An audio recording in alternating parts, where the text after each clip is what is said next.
Hello there, fellow summoners. Mad Dog HT here. We're going to go into the last war of week 1 of season 33. We got Unstoppable Armor, the global tactic up, and here's a little preview of my war.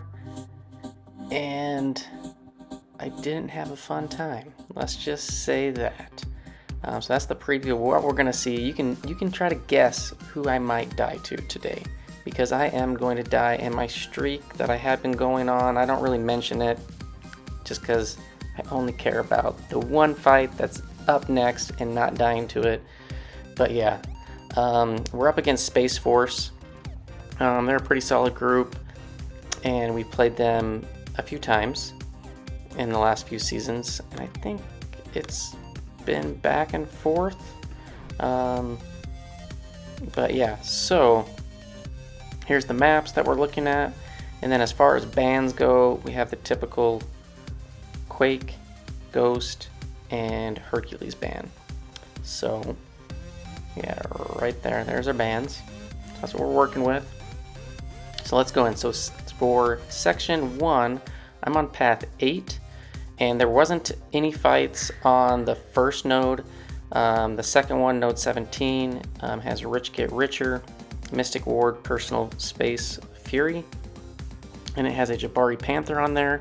I'm going to use my White Magneto Guidance pre-fight and use my White Magneto.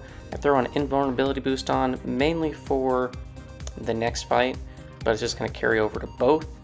And White Magneto, depending on how many persistent charges he has, that gives him the ability to get extra prowess in his combo. The heavy is a guaranteed prowess, it's one of the longer ones, and so I'm just gonna try to push her to special 2s, and you can see that because of the Rich Get Richer Fury, I'm getting those passive Furies. She throws her special 2, and then again we're just gonna heavy knockdown, get some of those big Furies, and then throw another special one before she can throw another special, and we get that cleared. White Magneto does a great job. She can't cleanse those passive stuns from the guidance, so that's always great. And we're going to put guidance on this Vision Aarkus. This is node 21, Hazard Shift, Incinerate, Poison, Blood in the Water, and Power Bond. So Power Bond doesn't really come into play because I'm not going to be trying to steal any of Aarkus's power or anything like that. And we do put on an invuln boost. We put on some green science power back boost. Really unnecessary for this fight, but just in case I needed to, maybe spam 2 special 2s or something. But here, we do have the guidance so that we can get our parries in reliably, because he has tenacity and can shrug them off. And so now we moved from Incinerate to the poison phase, and we're just going to parry. We're just going to kind of dance around. I'm not going to try to get any poisons on me. And then here we go. Charge the heavy, try to build up some more temperature. We're going to try to block and parry block all of the special 1 hits if we can, because that's going to build up more smolder. Block the special 2, more smolder, and we're just going to work our way up to special 3. Unfortunately, it's going to take 3 full cycles to get there, but that's all right. And then there we go. It's like a 40% chance to get poisoned. I just wanted to get some extra space. Didn't get poisoned on that hit. He has that Fury when I get that armor break on me from being close to him, but I am cold snap immune, so I don't have to worry about actually taking damage. And then we throw off the special 3, and then I think right after this, with the Nova Flames and the Incinerates on him, pretty much melts. He might throw a special. No, he doesn't. So that last little part went really quick. So didn't need the invuln boost, but just in case he decided to get stingy, we had it on there. So next up, we're moving up the middle, going up path 5, and before that we have a Maw on the Footloose, Force of Will, Crumbling Armor, Kinetic Transference node. So Sherry, in my battle group, he put on a Petrify and Suppress, Mr. Fantastic pre-fight, so I have those debuffs on, which is going to help with the power control from hitting into the block. I put on a Power Start 1 for this. I've done Indestructible. I really wasn't concerned about losing much health on this fight. not landing any parries. He's kind of going into the heavies. Then finally, boom, we stick it. We refresh the debuffs, and we got the slow up, so we don't have to worry about the evades. And we're going to get to a special 2 here. Boom. Now we got 2 petrifies. We block that. We're reversing the power on the blocks from the kinetic, which is really nice. We get another heavy knockdown to get the slow reactivated. And I felt like this fight wasn't going as well as others that I've done while I've been boosted and stuff. And I think mainly because I wasn't throwing special ones and I wasn't getting the furies, the passive furies procced. But yeah, there I get tagged, no big deal. The slow wears off, and so I wait to try to heavy because I didn't want him to, you know, evade the heavy. And there we go, we finish him off. So we get that cleared. So we're all good. First 3 fights, no problem. Now, we're gonna go over to path 4 to node 27. Yeah, steady build up, unblockable, special burst lockdown. It's got a SpiderHam.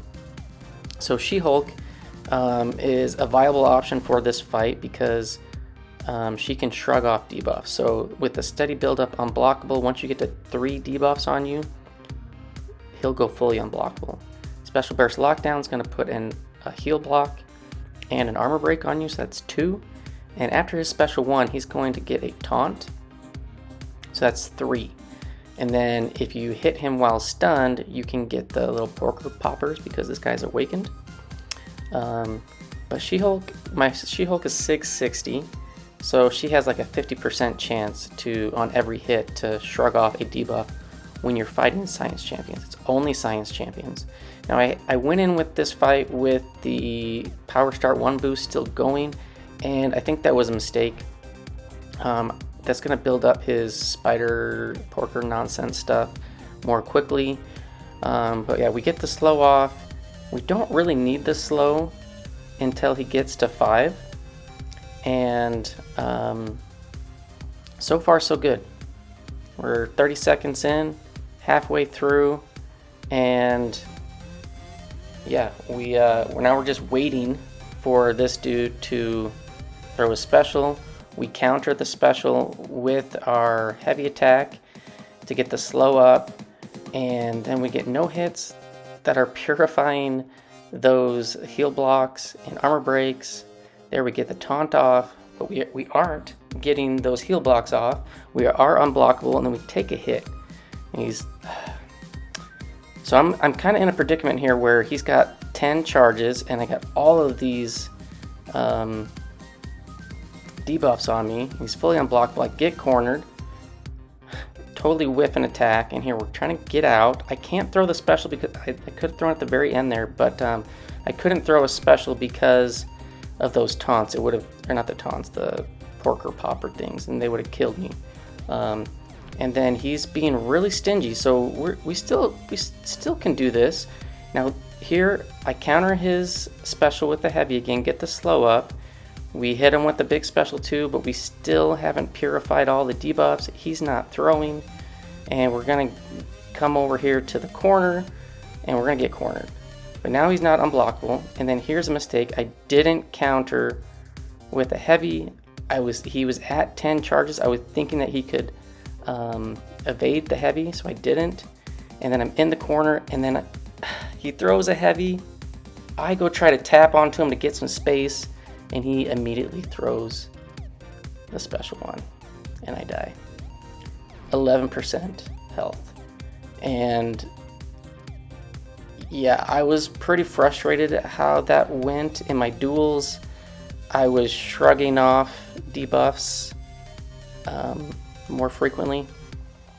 Granted, I didn't have the armor break and the heal block up, but yeah, there goes my deathless streak. That I was at 124 fights cleared over the course of this season, last season, and the season before, and I did not get to 125, and I was pretty upset. We revive SheHulk. We heal her up to full, even though this guy's going to be dead in like one combo. Yeah, needless to say, I was not happy. And there he goes, 11%. SheHulk finishes him off. So, yeah, there's my first death of the season. And yeah, I was pretty upset about it. That fight did not go. The first half went fine. Second half, not so much. And I know there's other counters, like we've used Nick Fury against this SpiderHam. We were considering to bring in Elsa, but she just didn't quite fit. Moleman can work. You know, there's some of those champs that can, you know, shrug off the debuffs a little bit more effectively. Will I use SheHulk again against that SpiderHam? I'm not certain. That was my first attempt at ever doing that, but I thought that it would just work just fine. But yeah, it does have its problematic parts to it, but yeah, we'll see. Now, if you had fun with me dying there, check out this fight. So we have a Moleman. We're gonna heal up before we boost, because I have 2 torch fights after this. We put on a white Magneto guidance for this. It says steady build up unblockable as well. We have a heal block debuff on us permanently. If we don't hit him over a course of, I don't know, like 6 seconds or something like that, we get a crumbling armor debuff on us. And then if we get any other debuff on us, he's going to be fully unblockable. And he's fully unblockable until all the debuffs are gone. With the heal block debuff not going away, it means unblockable for the whole fight. But Magneto's bleed immune, so I don't have to worry about any bleeds. But yeah, so we got the white Magneto guidance on here, so we can parry. We get our guaranteed stuns. We do have to watch out for the unstoppable armor timer, him getting armor up and him going fully passively unblockable, and then boom, right there. I don't know what I was thinking or what I was doing. I don't recall ever missing a L1 evade on Moleman, like ever. And I usually do 3 dash backs, but I did like 4, and obviously I got clipped. Now here's the problem. I had 3 debuffs on me. You can see he is passively fully unblockable, so I can't parry anymore. I can't hit into his block. I have to play this rest of this match full no touch, basically. Now I hit into his block, I triggered his frenzy. And yeah, we need to get our intercept game on point, because this guy's pretty dangerous and deadly, particularly when he's in frenzy, because he's got guaranteed crits. Now we're in the corner, and we have been very lucky thus far with the unstoppable armor. He's beginning the armor ups, but he hasn't gotten a passive unstoppable yet. But again, this dude is passively unblockable the rest of the fight. Now there he gets it, and I totally mess up trying to dex in the corner, and we're just keep throwing our special 1. Now maybe I could have thrown my special 2 in here, but I just felt like I just needed to always keep him backing up and get some space. And here he throws another special. We start comboing him, hoping to kill him. He gets an unstoppable armor, and then we just go for it. And we don't die. Miraculously, we don't die on that fight. And I was crapping my pants pretty much when that unblockable came up at the beginning. And somehow I made it through. I didn't die a second time, twice in a row. But yeah, next up, let's just move on for a minute.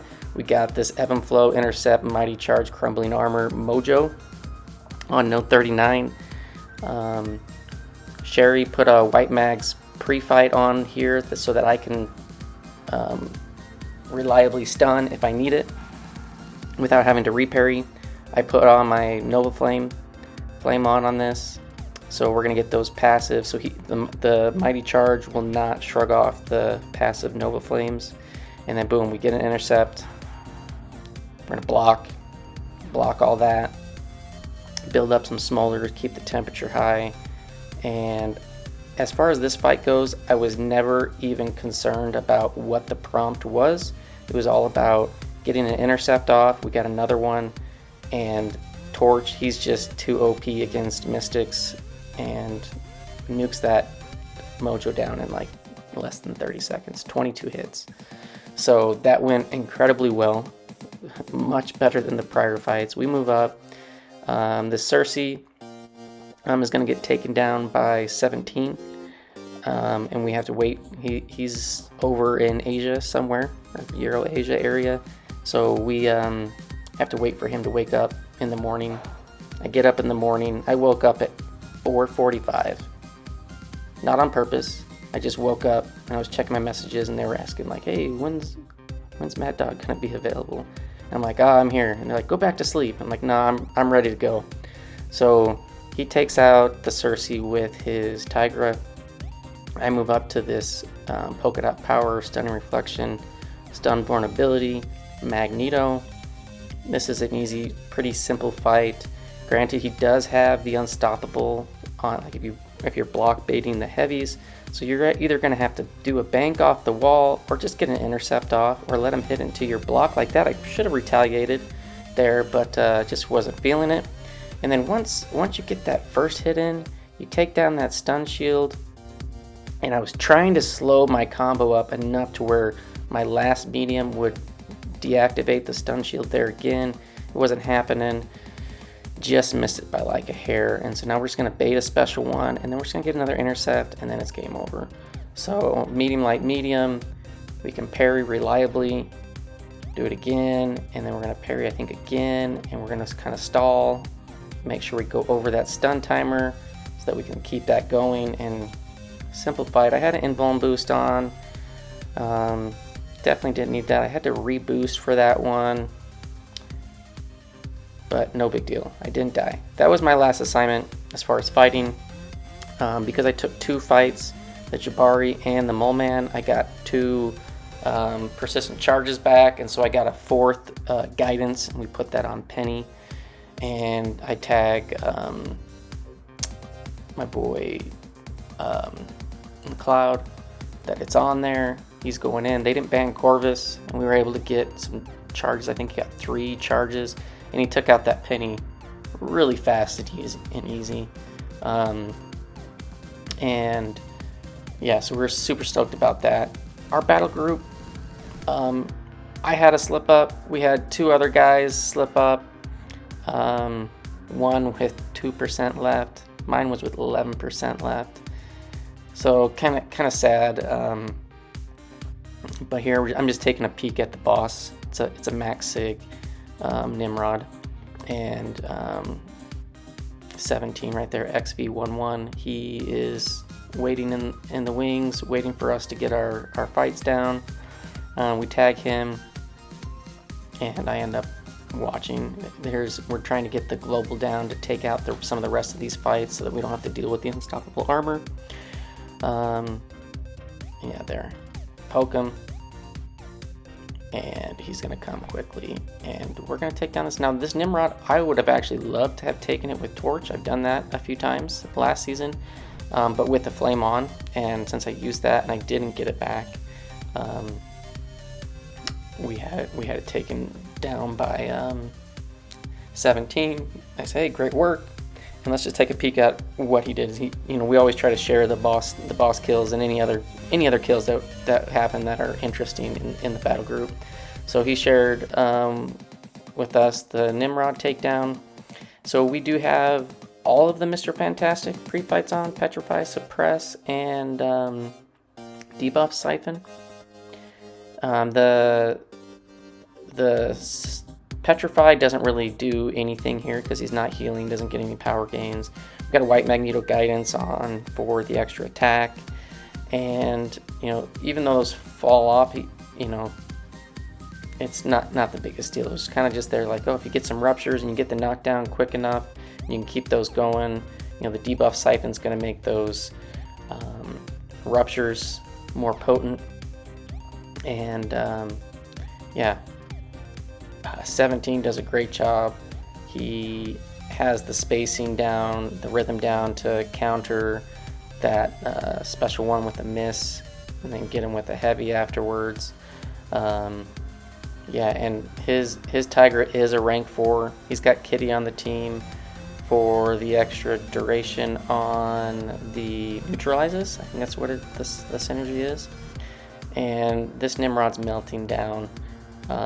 Really no match for Kitty, no match for Torch as well, but definitely you'd kind of want the flame on if you can get it.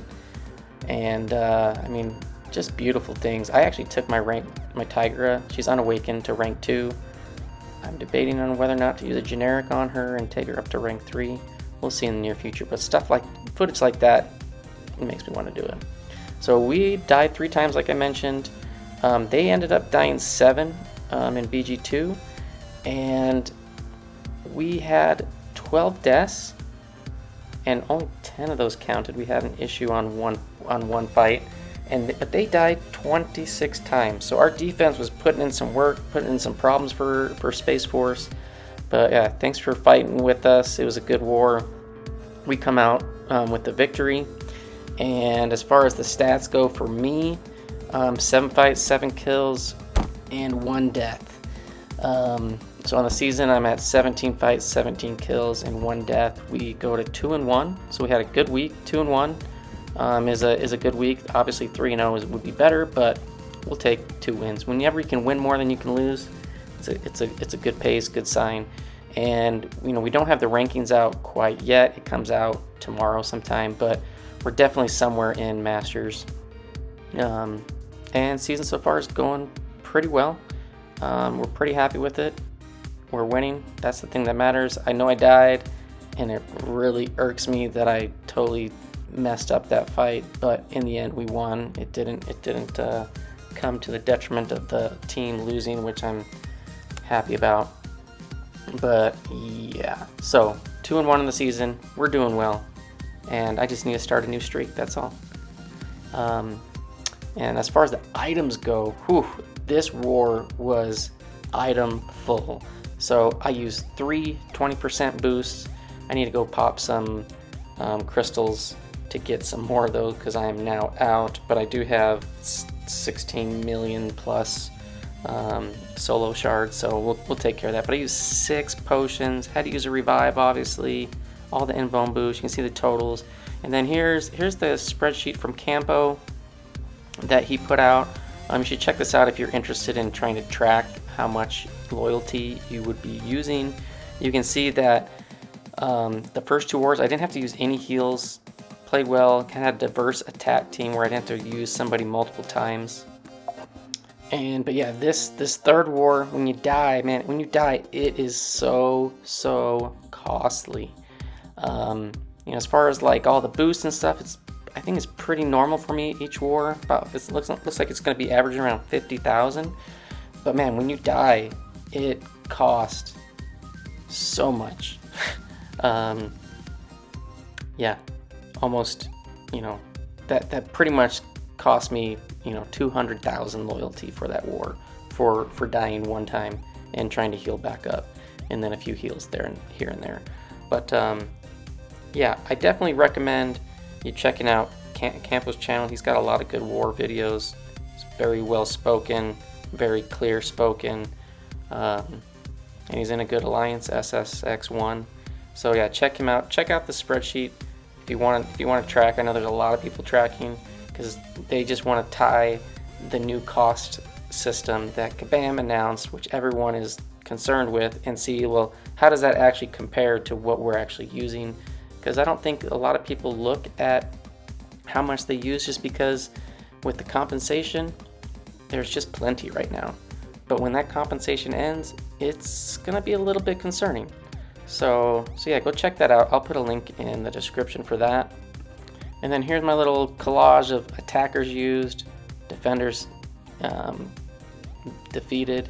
And so I got 3 fights with Torch that war, 2 fights with WhMags, and 2 fights with SheHulk. and I'm disappointed that I died with SheHulk. But yeah, that's stupid SpiderHam. And then here's just a quick look. This was the streak that I had going from season 31, war number 8. I had died in that first fight, and then I cleared the next 7 clean. And then for 20 wars, I had not died. But that all changed with war number 3 in season 33. So I got to start a new streak. So my streak went up to 124. I went back of all the stats that I keep track of. I was able to go back, and my longest streak is 145 over 19 wars. Obviously, I was taking more fights. That was, I think, back when I was in Synergy / Zova. In that battle group, I was taking a lot more fights. Overall, I'm happy where I'm at with the fights I take. You know, sometimes I just take the average of 5. Sometimes it's a little bit less. You know, there's a couple that I've taken 4. And then there's others where I take, 7, 8, 9, 10. But whatever I'm assigned, whatever we come up with a plan, I'm fine with it. These stats go over the course of the 9 seasons from season 25 up until season 33 current. So 572 kills overall, and I've died 12 times over the course of these 9 seasons. 89 total wars, and that basically is averaging about a little over 6 fights per war. And basically I'm dying about 1 time every 47 fights, which I don't think is too bad. Definitely I can do better. I always look back at my deaths and I'm like, oh, such silly mistakes. But you know what, we're all human, we make mistakes. And we just gotta learn from it and try to make sure we don't make the same mistake again and do better next time. Do our due diligence, do our practice, do our duels, ask questions when we don't know or uncertain, or just, hey, I'm thinking about doing this in this fight is my strategy. What do you think? Should I do something different? All of those things really help. And yeah, so that's all I got for today. Really bummed that I died, but new streak is gonna start. It's already started, and I'm gonna try to, people do infinite streaks in the arena. I'd like to do an infinite streak in Alliance, where I'd like to just not die ever again. We'll see if we can't make that happen. But yeah, thanks for watching. Hope you enjoyed, and I will see you guys in the next one. Peace.